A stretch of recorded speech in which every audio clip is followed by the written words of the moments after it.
అరే అరే సిట్రారా. ఏంటిది మావయ్య తీసినావు? అరే పైన అన్నోళ్ళు ఇటు పోయి వాళ్ళ బండితో ఉంటారు, అప్పుడు బయటకు పోయి ఇచ్చేది. మావయ్య అడిగి వస్తా.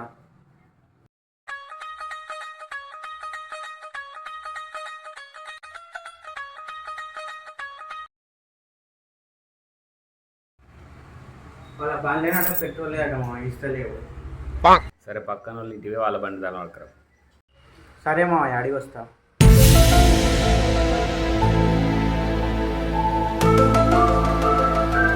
వాళ్ళ బండ్లో కూడా పెట్రోల్ లేదట మావయ్య, ఇదేనంటారు. వాళ్ళ బండిలో పెట్రోల్ లేదంటారు, వీళ్ళ బండిలో పెట్రోల్ లేదంటారా? మనం మా అంటే ఎంత దూరం పోతాంరా? 20 కిలోమీటర్లు పోయి వెళ్తాం, దానికే అట్లా ఫీల్ అవుతారా? సర్లే ఇక మన బండి తనం అదే మన బండి మీదనే పోదాం. ఏంటి బాబన్నా ఇంకోసారి ఇక మన బండి తనం అదే మన బండి మీదనే పోదాం, ఏం చేద్దాం మన కర్మ.